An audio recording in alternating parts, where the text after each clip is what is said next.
I'm sure I'm in a room full of creatives. How many artists do we have in the building? Raise of hands, how many? Okay, quite a few, so we know what we're working with. Quite a few. And so, you know, as artists, you all know sometimes passion and creativity, it supersedes anything. You know, when you're just being so creative, you're in the zone, and really, as an artist, that's all you really care about. Am I right? But we forget that there's also a business side to this thing, hence why they call it the music business, the entertainment business. People are making money from it, and like any business, it has a structure. Okay, so the last seminar that we had in 2013, it was a major success.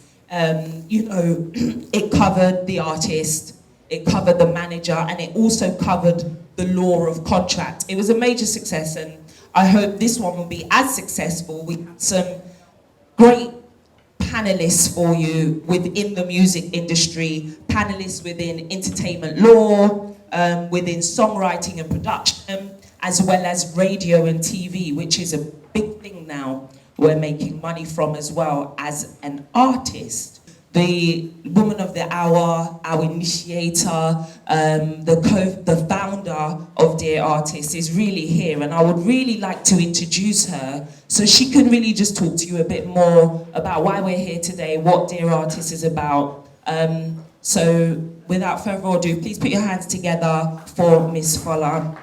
She also has a website. She's dubbed on social media as Favored Woman. You know her from radio, 99.3 Nigeria Info. How many years have you been in the industry? Talk to the people. My name is Fola Folayo, and I am a radio presenter, and I love Nigerian music. I love Nigerian music a lot, and beyond that, I love the people who make the music. I have a passion for Nigerian artists, and that's why I do this. And over the years, I have met so many young, you know, hopeful entertainers, and the problems were so enormous. You know, financing the projects, promoting the work, sometimes even putting out good material. And I realized that a lot of young people are on social media these days, and most young artists, talented people, are on social media, and the best way to reach out and help and pass out information that can be helpful is to use social media. Today we're just going to focus on the basic areas. We're going to focus on the airplay, radio airplay. For most, how many of you have your songs currently playing on a Nigerian radio station? Okay, only one person. How many of you make music? Are you artists? If you're an artist, you make music. A lot of you. Is your music playing on radio? No. Okay. Well, you'll find out why today. Good. And then, how many of you make music for a living? Is it paying your bills? It's paying your bills conveniently. Are you making as much as you think you should be? Well, what today? Now, beyond all that, to cap all that, we're going to talk about the purpose of your art. Why do you do what you do? To what purpose is your entertainment? To what purpose is your art? So all this will be discussed today. Once again, thank you for coming early. How many of you registered online? Some of you, I am so grateful. Thank you for coming. I will introduce Tora. For those of you who don't know who she is, Tora is my colleague. She is a staff of Nigeria Info FM. She's amazing on radio, she's amazing on TV, she's all-rounded. So she's going to be our host for today. And please, I have special guests and I want them to come sit on the panel. I have my brother, my uncle, my boy in the industry. He has my back like anything. And his name is ID Kabasa. I like to call him Uncle Lumide. Oh, thank you so much for coming. And you know, there's, you know how you have someone and the person is just like a friend who has graduated from just a friend to a brother to someone who, you know that bad as bad. You can always call this person. You know that guy? Yeah, not just that, he's a lawyer. He was the one that did our first anything legal on DearArtiste. It was him. And he's someone that in this industry, if you don't know him, trust me, Kai, go hard though. Like, he can make you rich. I'm not joking. He can make you rich. Maybe you know Reminisce. You know Reminisce? Lately, he just got one sweet deal. But there was someone behind it. Anyway, let me not talk too much. I want to invite Barrister Demilade Olaoshu. He's a lawyer like no other lawyer you know. Can you see? Lawyer to Yopi. Thank you so much, Barrister Demilade. I have so many other guests, and on the panel,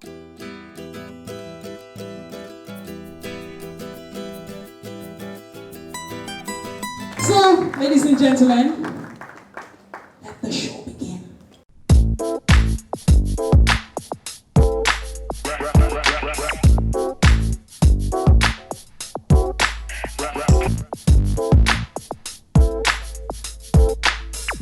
Make sure you ask relative questions that are really going to be helpful to you and the progression of your career. And then once everyone's finished, then we'll have an interaction and we can really get stuck into grilling our panelists. Yeah. So as Fola said, we're going to focus on a number of things, mainly how you get your music out there. You know, this seminar is about, finding arts in entertainment with a purpose. So if your music has a purpose, it's good for other people to hear it and for you to spread your message and really talk about that purpose. So, without further ado, I'm going to introduce our first panelist who's really been influential within this music industry. His name is ID Kabasa, but also, I guess, known to his friends and families as Olumide. And he is not just known as a beat maker, as a producer, but he's somebody that makes hits, okay? He's been known in the industry to make hits, and he's been credited for really launching some big careers in the game and, contributing some major success in the game. So artists like Banky W, H-Man, to name a few. He's also the CEO of Coded Tunes Entertainment, and also Coded Tunes Studios. Okay, so he really has a lot of experience in the industry. I really want you to listen to what he has to say, and also put your hands together for ID Kabasa, ladies and gentlemen. If you could join us, please. Boy, Olamide's in the building. Coded Tunes got my back on this. Olamide is the same with the everyday people. Unfortunately, a lot of artists come to my studio, they disturb me on Twitter, they disturb my Gmail account and all of that. Most of them are supposed to be here to save me the stress of repeating the same thing over and over again. And Fola, thank you for organizing this.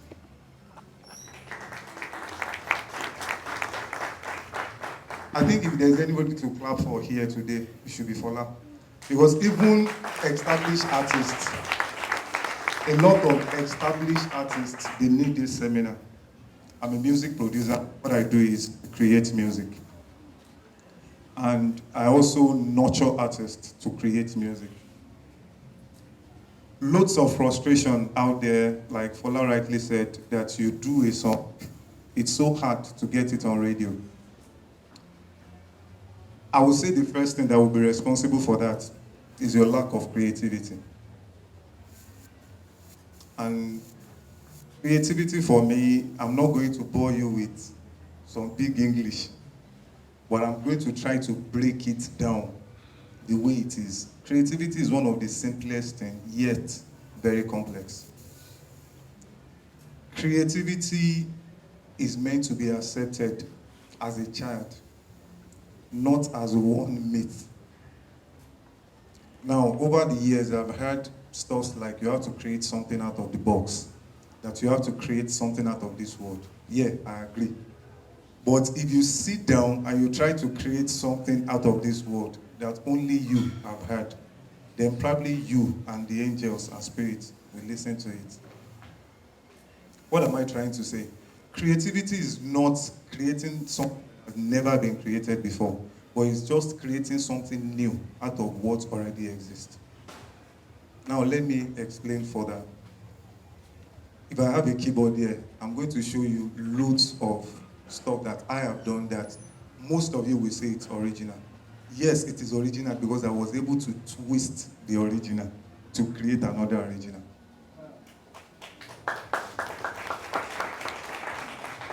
Over the years, I've had guys come to me and they say, Kabasa, I want to create the kind of sound that people have not heard before. And I'm like, yes, you can do that, but how do you want to do it?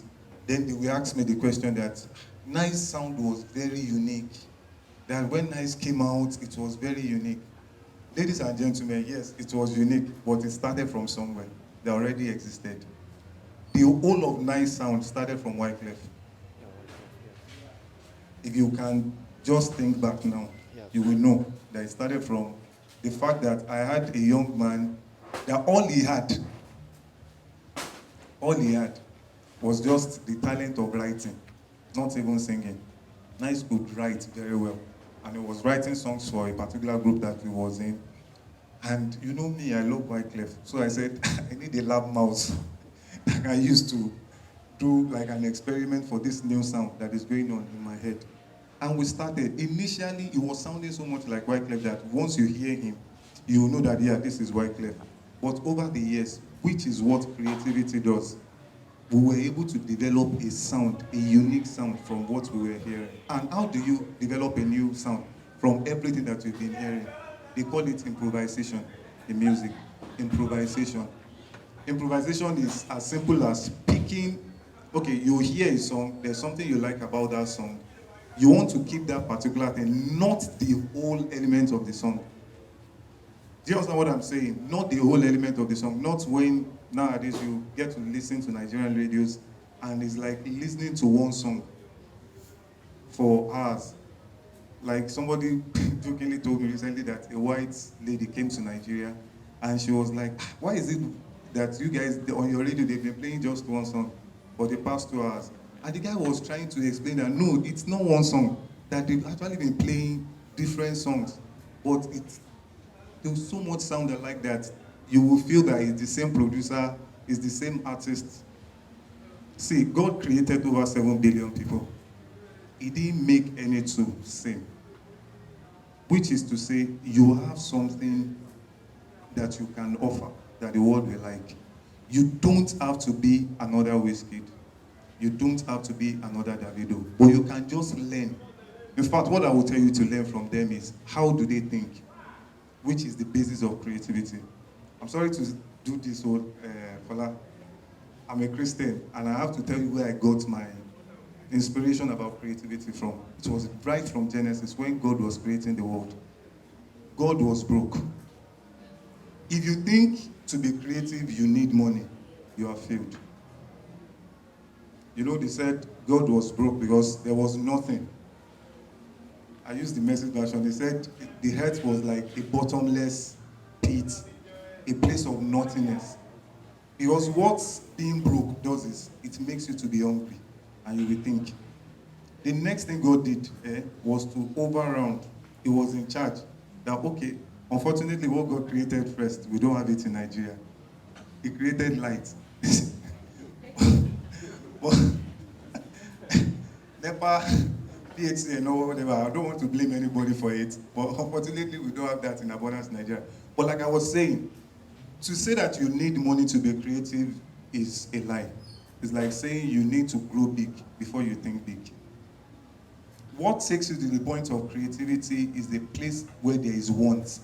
There must be a need. You must create a need for you to be creative. You know, they said God was hovering over nothing. But the next thing he did, which is what most of us don't do, is I checked the meaning of the word brooding. I realized that it has two meanings. One, like a hen, you know, brooding over its chicks. Then the second one really touched me. He said it's deep thinking. Most of us, we don't think. That's why we are not creative. You just want a short cut. You just want to, you feel like, okay, Davido's song sold, Lamide's song sold. Okay, let me just sing it the way they've been singing it. You bring Lamide's lyrics, you bring Davido's lyric, you bring this person's lyrics, and you just put it into a song. You now start sweating to get your song played on radio. Because it's like when you give, if I'm a radio OAP or DJ now, you are giving me another Lamide, you are giving me another Davido, which I already have in my shelf. It's going to be hard for me to play your song. Most of us, we don't sit down to think that, okay, what can I do? Or what can I create? We don't sit down to think. What we do is we just want to look for a short cut out. Winners, they see a bend. Losers, they see the end. Let me explain what I just said. Those that are real, as in creative people, they want to see another, you know, is that I'm walking towards a destination and I get here. This is a blockade. If you are really creative, where I'm going to is that place. You will look for a way out. But a guy that is not creative will get to this place, this is the end. That means this is where I'm going to stay. But if you can think, you will look for a way around it. Recently, somebody was asking me a question that I've answered over the years. The guy said, I know you talk about things that are to be creative, you need to create something out of nothing. I mean, to create something out of what has already been created before. Now, the guy asked me that photocopy, nice song, then, that where did I got it from? In fact, I didn't think twice. I told him he should go and listen to I'm Walking Away from Troubles in Man. I said, go and hear the sequence. That is just photocopy for you. And the guy was like, why will you do that? I said, go and ask Greg Davis. He will tell you that he took that rhythm from somewhere. You play several songs on different... Now, look, okay, I'm walking away from troubles in my life. And photocopy, they don't sound alike. But by the time you start putting the elements underneath, it will shock you. God has created everything. We are co-creators. Until you realize that God is just, creativity is a process of creating something out of something that has been created before. You didn't create the wood, but you created what? The chair, the table, and all of these things. There is nothing that God created that He created in finality. In fact, which leads to the point of who you really are. What connects you with God is your spirit, Abi. And you said you get inspired. What is inspiration? Inner spirit function. Your inner spirit to function. And I get shocked when people tell me that it takes Igbo and cocaine to be inspired. If there is nothing inside, smoke Igbo be higher than God. You won't get something out. It is what is inside that will come out when you get to sit down and think. You don't really need Igbo or any stimulant to think, sincerely. Just get yourself into, how will I put it? Just a quiet place, solitude, you understand, on your own. You get something out. That is, if you have invested in reading, if you have invested time in listening to songs, if you have invested time in doing some of these things, you will get something out. But you don't have anything inside you. Smoke. What can they smoke again? If not Igbo. Then another thing that will help you with creativity is your willingness and ability to handle failure. You know, I always see this quote on Twitter that I didn't fail 10,000 times. I only found 10,000 ways that what I'm creating will not work. Ask any creative person, they will tell you that most times they fail. As I stand before you, there are in fact, let me use some practical example that you guys know. Gongwaso beat was not meant for nice. It was a failed beat that didn't work with Rugged Man. Gongwaso was a failed beat that didn't work with Rugged Man. But I felt this beat is good. It shouldn't just go. And luckily, I was able to get Nice's song on it. The rhythm were not the same thing. I had to tweak the rhythm to fit into what Nice sang. And we had Gongwaso. Another thing that will help you is you need to, in fact, before you start being creative, you need to define if music is your calling. That if you run another man's race, you'll be frustrated. If music, you can like music, oh, it's easy. A lot of people like music. If Fola should put a candid camera in my studio, if I play what I experience every day, I'm sure I can organize a comedy show. Because people come into the studio and they tell you, I have 50 songs. Wow. And how long have you been singing? I started late, around December, bros. And you have 50 songs. How great that was. 50 songs. Then the next thing you start hearing is this. The guy will now start singing back. There was one that was singing back songs that I produced to me. And I'm like, you wrote this song? He said, yes. 50 songs from December to, okay, that was February. The guy came to the studio around February. And he said he has 50 songs. Sir, I write. I don't do 2 songs in 6 months sometimes. I don't write 2 songs in 6 months sometimes. Sometimes, like for Nice, I can talk of Nice. Even Remy. You've never seen Remy do freestyle. He will never do that. Some of these guys, they write their, in fact, let me say this. The same way you rush to write songs that you go to the studio to record them, is the reason why you get frustrated. Because if you had a good song, nobody will demand for money from you. Creativity makes your cost of production cheap. Let me give you a practical example. Demilade, you know, that song was never mixed, was never mastered. That song was a rough copy from the studio we were playing then. We didn't even know, because of the so many Yoruba and those deep Yoruba, we thought, what is a guru, that this song will not fly. A DJ came, he loved the song. DJ Bombastic then, he took the song. We didn't know that song was everywhere. Until we went for a show at Unilag, and they were asking Nice to do Toba Febe. We were shocked. And I realized that if your song is good, if your idea is good, a lot of people will buy into it without asking you for money. But it is when you lack idea, that people will, okay, all in the name of, let me just help him, they will ask you for money. Same thing goes for your music video. If you have a good story, you won't need all those butt shaking. Believe me. It is when you lack good ideas that you will look for money to cover up. Lastly, you don't need a big music producer to blow up or to feature another big artist. What you need is God. You don't need any big name. They can only push you as far as they have gone.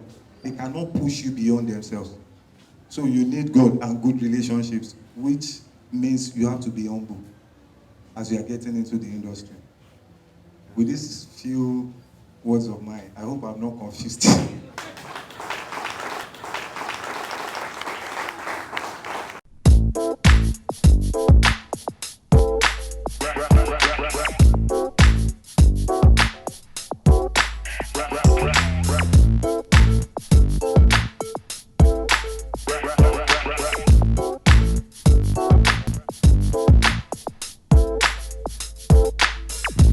So we're going to move on to our next presentation, and we're going to have a presentation by Somoto, and he's from a company called SPINLET. Now I don't know, has anyone heard of SPINLET in this room?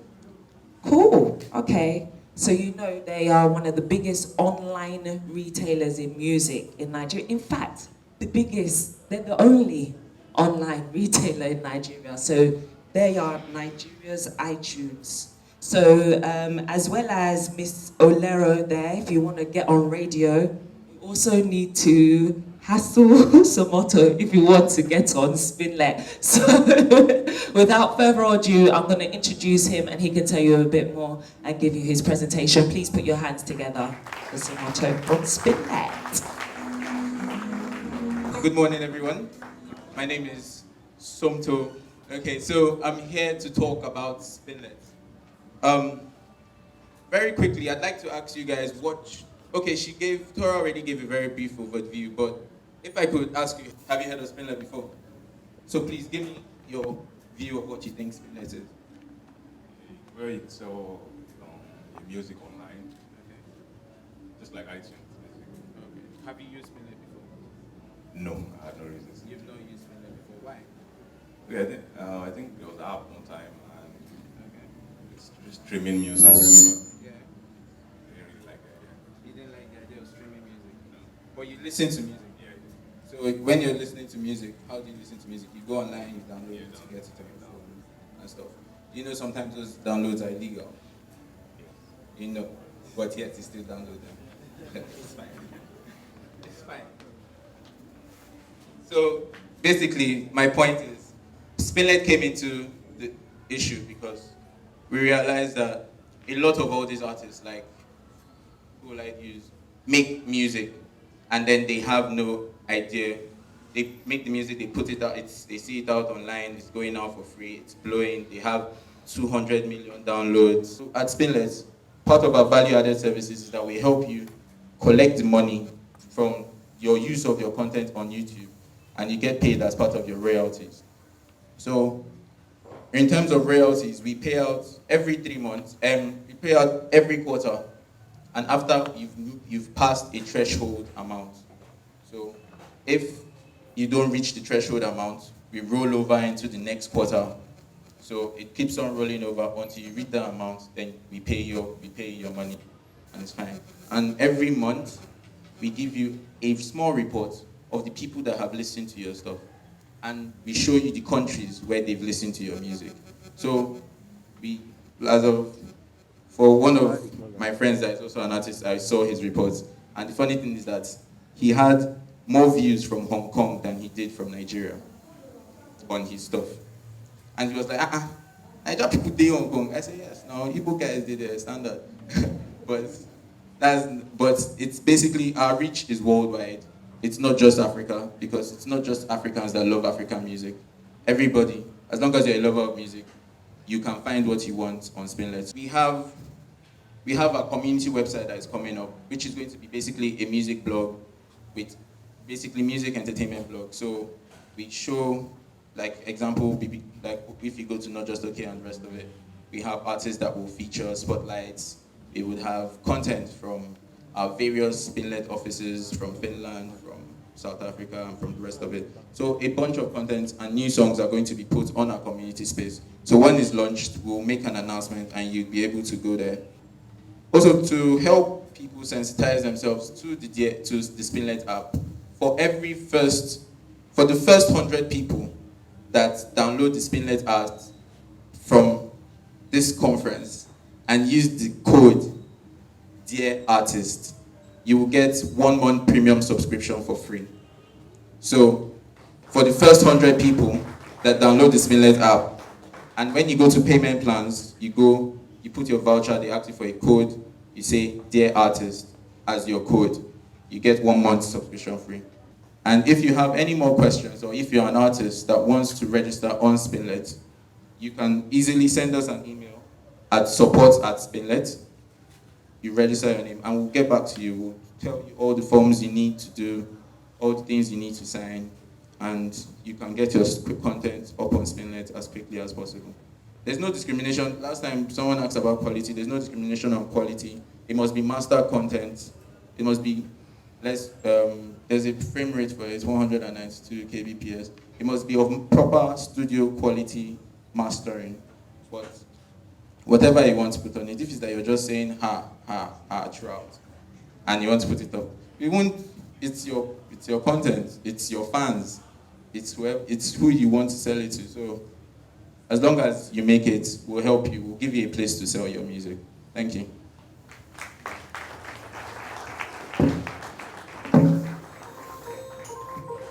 Thank you very much. Sompo! Round of applause, everybody, from SPINLET.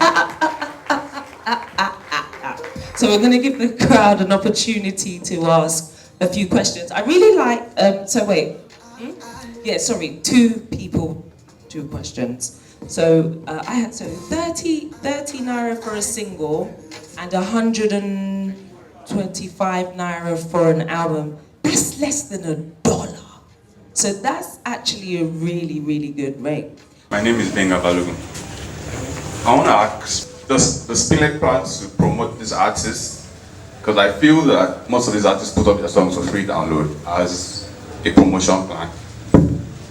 So I just don't know if SPINLET has a promotion plan or what you guys plan to do to stop free download.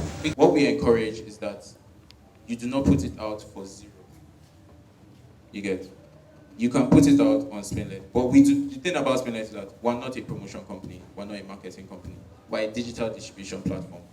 It's like saying that you eventually get your songs on iTunes, and then do you ask the people at iTunes to promote it for you? iTunes does not promote for you. Not saying that which is the same thing, we're just a sales, it's like Jumia. We just put your stuff up and we sell it. You bring your music and we sell. Not saying that we cannot, if possible, depending on who it is. Like, for example, if you say, oh, you're going to drop your album with us exclusively, we will promote it because we want people to buy it. So like 2 months, 3 months, we will be, okay, this album is about to drop. You can get it exclusively from SPINLET. You can pre-order, you can do everything. And that is where, as much as our marketing goes to.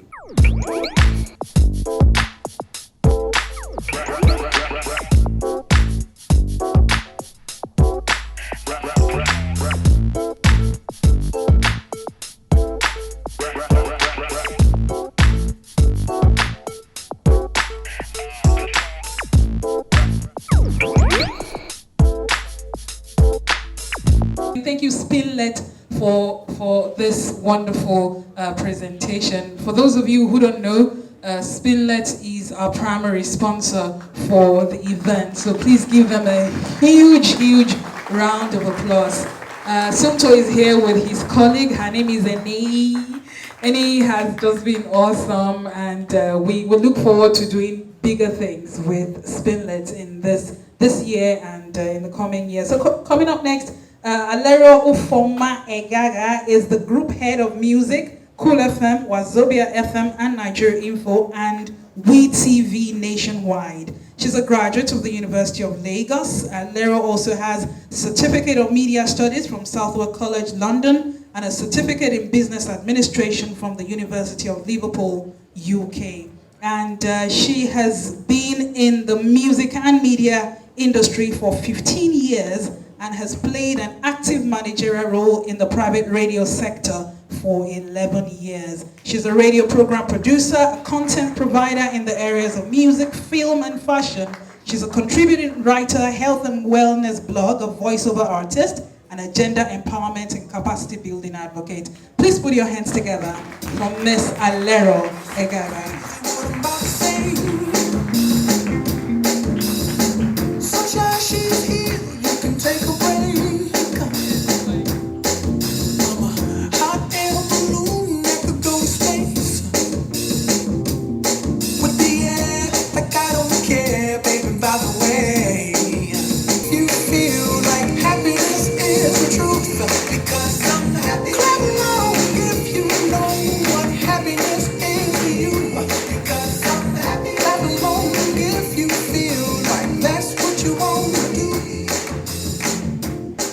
Content, ethics, innovation, and gratitude.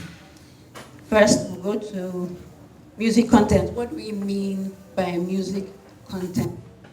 Music content, we mean what is contained in your work, what is contained in your radio. We are talking about sound quality, we are talking about your lyrics. what we have noticed with the CDs and songs and downloads you bring to us at the radio station is that the sound quality is always having issues. Production is very poor. I suspect we're not spending enough money on the things that matter. If your sound production is poor, most likely your song will not go through the audition process. And then you're going to feel like, oh, we're not playing your music, we are too little, we are too small, we're not the A-listers, we're not the big people, very far from it. One simple thing as bad sound quality just knocks your whole work out. So we need to look out for that. Another thing we need to look out for is your lyrics.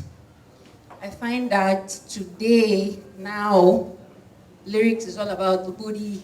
Yes, the female body is beautiful. It's nice to sing about the female body. But if every time I put on the television or I put on the radio, everybody's talking about booty. We wonder why we're not winning Grammys. I want us to win a Grammy. I want a Nigerian. I want Nigerians to win Grammys. I want Nigerians to win Oscars. You know? But we worry and we're not seeing that. So most of the songs that come in are very stereotypical. We're not getting reggae, we're not getting rock. And we have such very wonderful young people like S.A. Peters, like Clay. You know, they're doing great things, they're doing great covers. They're watching other people, they're learning from other people. Just like Heidi said, you need a mentor. I have a mentor. With so many years that I've spent, well, little years that I've spent in the industry, I have a mentor. I have mentors. I have young people who I consult. Yes, young people who are 20, young people who are 18. In my unit, we are very young. I have people who are 18, 17, 22, 23, 30. I think the oldest person in our unit is about 40, 41. We're that young. Yes, we're that young and dynamic. So how do we make good music? Okay, we've mentioned that's how we make good music. We should watch out for our content, radio edits.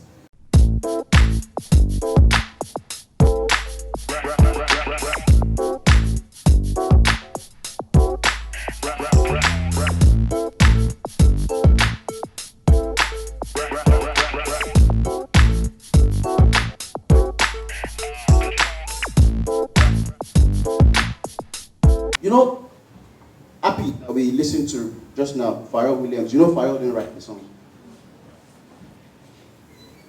The person that wrote it owns the right to the lyrics in the song. That is another right in one song. Now when Pharrell goes into the studio and goes, because I'm happy, clap along, that's the performance of the song. That's the recording of the song. He owns the right in the recording of the song. So in one song now, I've talked about 3 rights owned by different people. There are some songs that it's the same person that would own the rights. Do you know, I don't know if you've ever heard this song.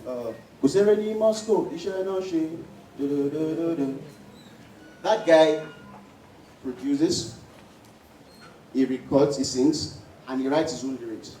So he sits down in the studio, he does the beat himself, and then he goes behind the booth, puts the beat on sync, and then he starts vibing. So that kind of guy owns the rights in those 2 places. Do you understand what I'm trying to say now? Yeah. So every step of the way, you have people that own different rights. So for you to be able to protect your work, you need to understand which of the rights you own. Unfortunately, when most of artists like us at this stage, when we sign recording contracts, what we do is actually assign all the 70% rights in sync license, where your recording contract might have said 30-70. Let me break this down. When they say that, it's a fair ask for any company because, hey, we're in this business to make money. But it's now in your position to get someone that will now sit down to negotiate on your behalf to say, okay, let's say I want to give you the 80% I've asked for. Let's have an arrangement. The 80% would be for a period of 2 years. From the time I'm giving you a scenario now. 2 years from the time I start making profit. When do you start making profit? Let's say 2 years from the period where my profit is about $1 million. So it means that if, for example, the label spends the next 3 years trying to break you, it won't start breaking those 3 years. Do you understand what I'm saying? You know this song, Fantasy, that SARS did for Reminisce, right? If SARS did not sign a transfer to give him all the rights in the production, SARS can sign a publishing deal with a South African company, with an American company to publish the work. Do you understand? So that way, he can decide, if you're a producer here, you can decide that your earnings will not be limited to the 100K that you get at the production stage. Do you understand? You can earn money even after.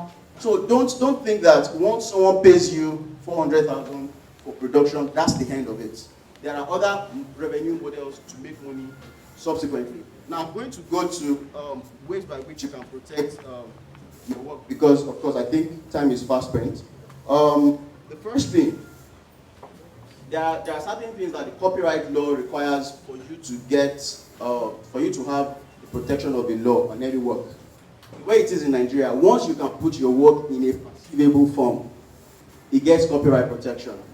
So if you are in your bathroom and then you are humming, and then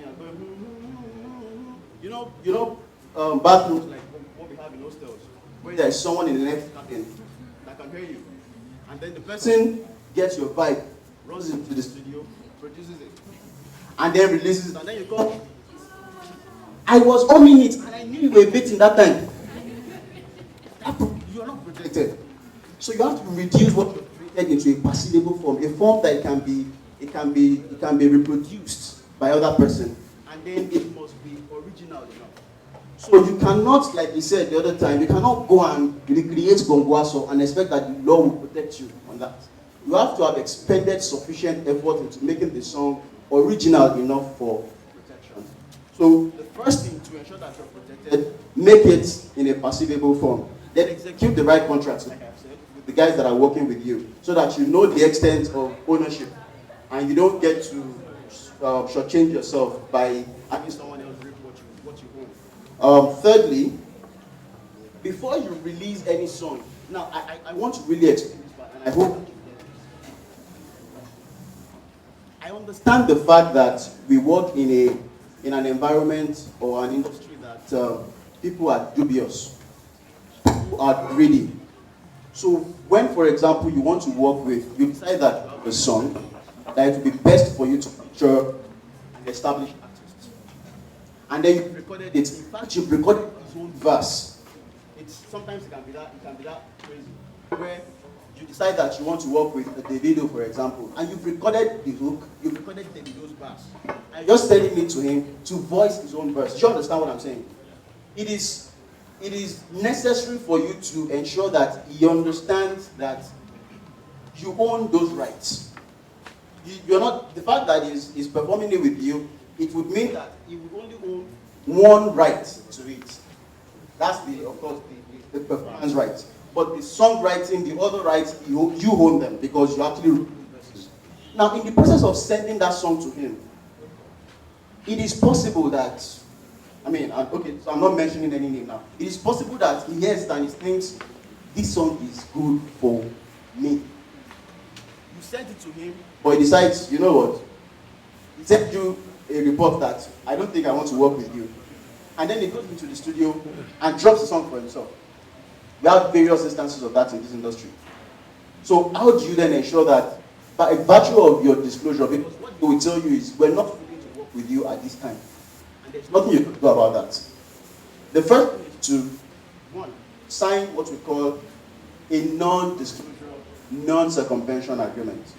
What the agreement says is, I am going to disclose something to you, but I want you to undertake to me that once I send this, you will not disclose to the wrong parties, and you will not carry out any act that will circumvent my own interest. Most NDAs and NCAs will then go ahead to say, if you do that, you owe me this much money. The court will just say, since they already signed an agreement saying, if you steal this work, you owe this guy 50 million, the court just gives an order for 50 million. So you don't have to go through the process of proof. Because what takes time in court is proof. First, you have to prove that you own the song. So you have to establish a paper trail. I sent this song to you on this day. You received it on that day. If, for example, you gave it to him on a CD, there's no paper trail. So in this transaction, you must always create a paper trail. Send an email. Don't go to the studio and say, but I heard this song again. Don't drop this verse. Don't do that. Ensure that there is something that can link both of you. So that if, for example, you then go and release a song 2 months later, it doesn't come to tell you that I recorded this 6 months before you got your CD. Because there's an email showing that you sent it to him at this particular date. Do you understand? Now, I'm going to be very brutal with you. 99% of people in the industry will not sign you anything. They will not sign your contract. Because, one, it is either they sincerely do have a project that goes around that area. Because when ideas come, it doesn't come to just one person. It comes to multiple people. It now depends on who has on it at that point in time. So the guy may actually have, in all sincerity, something similar to what you're doing. And then he tells you, don't think that I'm stealing your work. Oh, I actually have something planned like that already. Fair. And the guy may actually decide to want to just rob you. So you need to be careful. I need to say this, please, for emerging artists. I hate to call artists upcoming. For emerging artists, I think that we should learn the ethics of media use, sending emails. Recently, I received an email from someone that wanted me to consult for him. And it was, you know, when you forwarded an email to like 30 people, and then you leave the mail trail, and then you write it on it and say, I want you to consult for me, and you send it to me. So I then read through your email, I then see that you talked to somebody about a promo for Asaba radio station, and I'm reading your history in one email. It's terrible. Ensure that you learn how to send proper emails. So in every email, there is this part just underneath where they write, okay, this information is confidential, this. What we then do is try to sneak in the non-circumvention, non-disclosure standard for contract. So it then says that by the mere virtue of you reading this email, you undertake that you will not steal my work. If you do steal my work, this is how much you owe me. Now, in a Nigerian court, I've not seen that particular term tested. But what I am sure of is that by the mere fact that you put in that email at the bottom of your, you put in that clause at the bottom of your email, and then you point the attention to it in the body.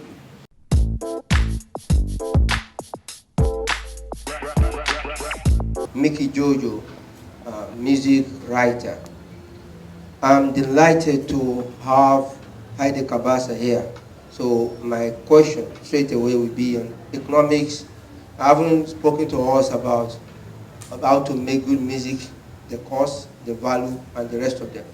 I would like to ask, what will be the economic value of music made with creativity in a country, Nigeria as a country, where you lack the facility, the infrastructure to make music, especially light. How could an artist use creativity to make a $1 billion idea, turn a $1 billion idea of music into a $1 billion music in the market, in the industry, in the music industry? Okay. Let me start like this. You said in Nigeria that there is nothing. The infrastructures are not there. But people do songs that have earned them millions. But there was this particular crew that said they shared over $1 billion. So I think the answer should be, you need, like I said, sir, you need to think. You don't need light to be creative. You don't need anything to think. It's your head that you need. In fact, the heat will bring out the heat. HEAT will bring out your HIT. We recorded, we get many rappers then with a better pass my neighbor microphone. Better pass my neighbor generator. And we had one microphone that was shocking. This is the way Ajasa we squat. And that record sold. It's blew Ajasa. So for me, I think what you need is your head, your brain to think. You don't really need light to write down your songs. What you need is what? If there is no light, go outside. God has given us sunshine. Sometimes when you are too comfortable, you don't churn out good stuff. Yeah. So I think to really create, like what you said, what you need is your creativity, not really all those infrastructure. And Nigeria is blessed now. We have good studios that you can walk into. If your song is good, I'm telling you, even the music producer will bring down his price.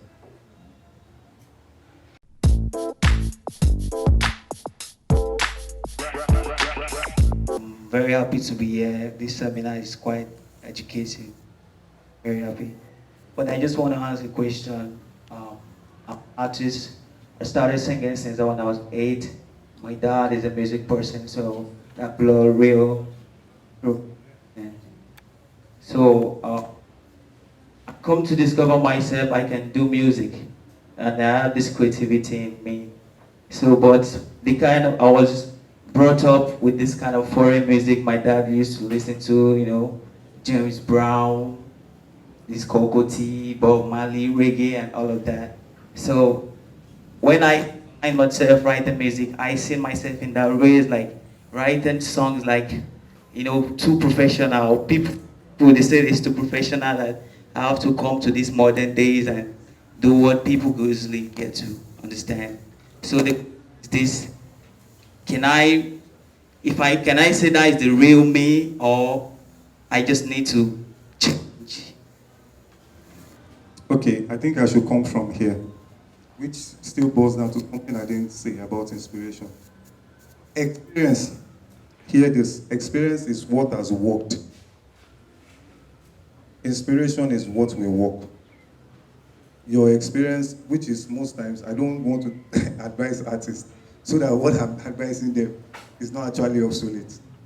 Because what you need to know what you have to do now. You said you discovered yourself, Abby. You discovered yourself, and you are sure you want to do music. Music, I can't really class more music as foreign. Whatever guys here in Nigeria does, reminisce, they are doing foreign music too. If you play their music in London, if you play it anywhere abroad, it is foreign music. There is a universal language to music. I don't see anybody more professional. A Fuji artist is a professional musician. The same way a reggae artist is a... All these genres, if you have the right words, even sing it the way they sing it then, I'm sure by the time you get to the studio, they can modernize stuff for you. That is, if you are not too critical to accept things the way, all those styles worked then. Even the way they do soul music now, you can't compare it to the way they do it now. Which is the same way when you open your phone, a particular software, you will see updates, please. You press it, Abby. If you keep working with stale information, even you will be obsolete. You understand what I'm saying? So you need a down upgrade to always update yourself that, okay, even this style of music that I love to do, I don't see any style more superior or inferior to another. Let me say this, which is the major problem we have in Nigeria, where everybody wants to do, what's the genre? Pangolo, we've called it Pangolo, we've called it, Elegushi, Jollof, yeah, Jollof is where you put everything into it. No, I'm not saying you have to do that. But to fish, you don't use Indomie because you love Indomie. What do you use? Worm. So put the worm to entice them. When you catch them, you can now serve them anything you want to serve them. That worm has to do with, let me be more practical here. There's nothing wrong with you using your native language. I think that is one of Asha's strongest. When you hear good music underneath and you hear Asha sing in Yoruba, I'm like, wow. So Yoruba music too can actually go on stuff like this, or in Igbo, but make sure you are doing the right thing. So genre is not what is, but I think you personally, because of all those stories that my dad did music and that, you need to check yourself. He said, I feel you should check yourself. My father was never a musician, nor did my mom. But my mom, she sings when she's washing stuff. So I think you should check it.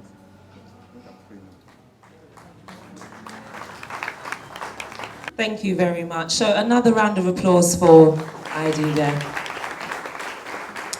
And I really like what he said about not needing light to be creative. So, you know, next time NEPA takes light, you're trying to be creative, you're trying to do something, NEPA takes light, you say, I don't need light, Jerry.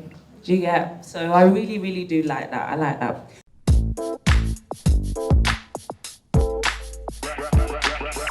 My question goes to Barrister Temilade, because you know right from the beginning, ID Kabasa talked about creativity, passion, SPINLET, how to sell the song, Mrs. Alero, how you can get it on radio, but nothing was actually said about, you know, management, contract, and all that.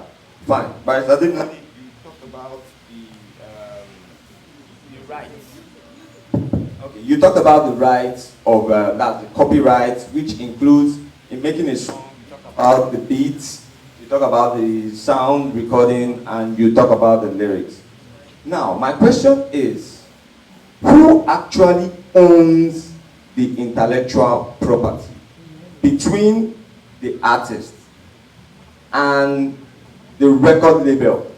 Now, the record label in the sense that the artist walked up to the record label, or maybe they saw him somewhere and they took interest in him and they want to promote his songs.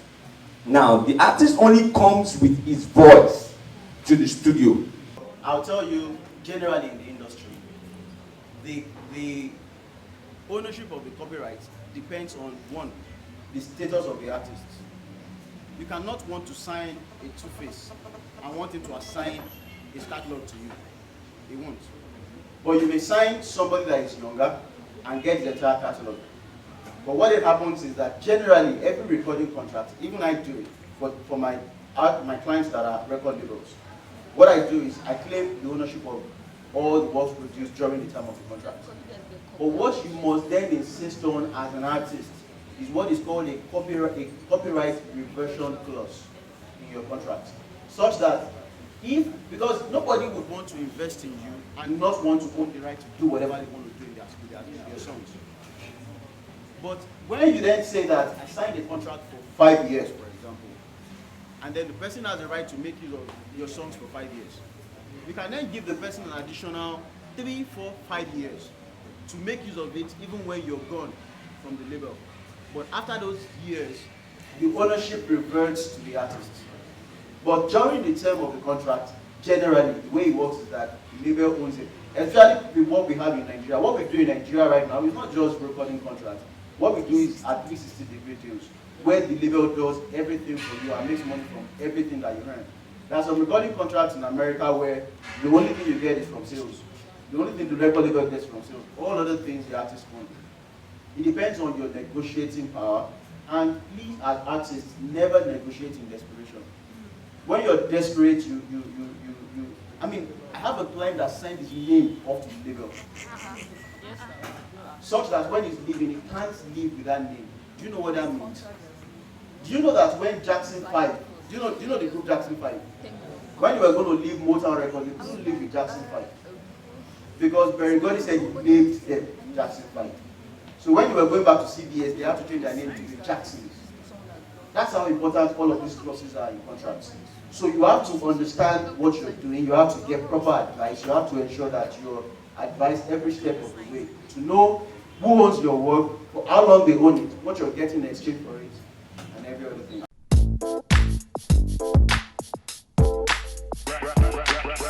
Most of us don't really know what the work of a manager is. And is it advisable for me to have my friend who has knowledge about management but doesn't really have the experience? Should he be my manager? That's all. Thank you. I always advise.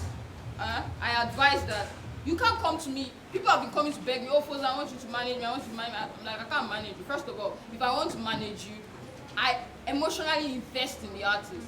That's because I have a skill for personal management. And I'm skilled in A&R. I'm skilled in business management. I'm skilled in road management. Do you understand? So, personal managers are the person that will come and understands you, that say, come, Tano, why are you smoking at 11 a.m.? Okay, stop that thing. We need to get to the studio. Oh, this guy is, you're hanging out with this artist, and this artist is telling you, oh, leave your label. The person manager is like, okay, are you alright? What's that? no, let's go with our record label. The business manager is the person that comes in and say, you need to shave that head, or you need to lose the 2 chains because that brand is bad and it won't get us a business. Or you need to stop posting Instagram posts of Igbo on your Instagram page, which happened to a certain artist from Chocolate City, and that's why they dropped him. So if you guys are very upset that he's very creative and Chocolate City is being mean, your business manager will tell you not to go, no, your lawyer, even your business manager will tell you not to go on stage, on a PR stage and say, I'm walking out of my contract because they are merchants and they are slaves. What? I will sack you. Or your personal manager is the one that will tell you, dude, you don't tweet fight on Twitter and ask for and be all at the mercy of, oh, he didn't support me in my music. Do you understand? Your booking agent is the one that says, no, we're not taking that show in Unilag because if we're going for free in Unilag, we're getting 50 more audience, 50 more followership. Rather, we can go for this show in OAU that will cost us 20,000 cost of transport, but we'll get 5,000 more followers. So you need to know where you can get your friend as your personal manager. Your friend doesn't, a manager, a business manager, that's what most of you look for in Nigeria. The first thing they come, I need someone with contacts that can get me here. When you come to me first for management, first thing I tell you is 6 months we're A&R, we're in the studio. I don't care what you recorded. Because that's the kind of person I am. You need to find someone that believes in you. And the only way someone can believe in you as a manager is when you've done something. You can't just wake up and say, I can see. And someone just comes and say, yo man, I'm going to take this guy. And that's why you go to Godwin Tom or go to Osagi and say they are snubbing you. No, they are not snubbing you.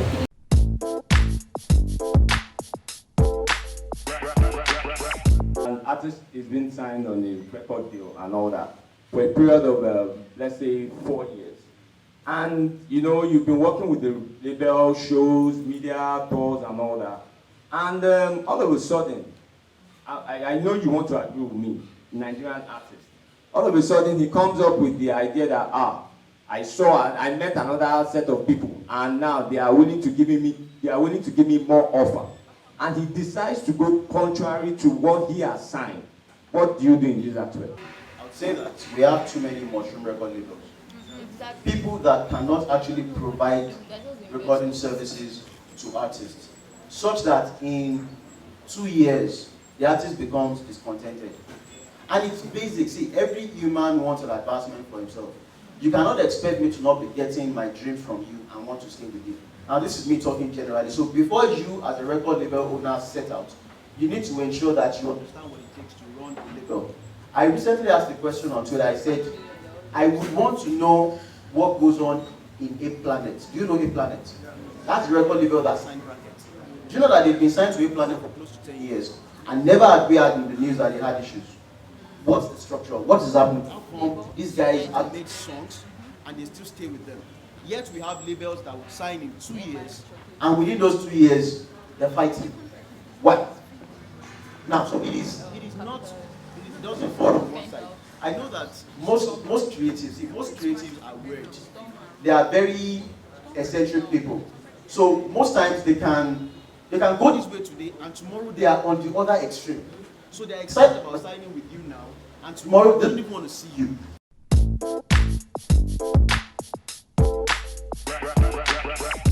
But what you failed to tell us is how much we'll get when you sell our tracks for 30 naira. I go by the name Sugar Brown. I have my songs on YouTube though. Okay. Though I didn't shoot a video, it's just a picture video. Okay. And I have views from Spain. Most Nigerians do view it. I like to know what is the threshold that our songs will get to before we start getting the royalties, and how much are we going to get per track that's sold, and how much are we going to get per album that's sold? Okay. We have a revenue share. The standard revenue share is 60-40. 60% goes to you, 40% to SPINLET. So for everything, your album, if your album is going for 125 naira, you get 60% of that, and we get 40%. Your track of 30 naira, 60% of that, 40% goes to us.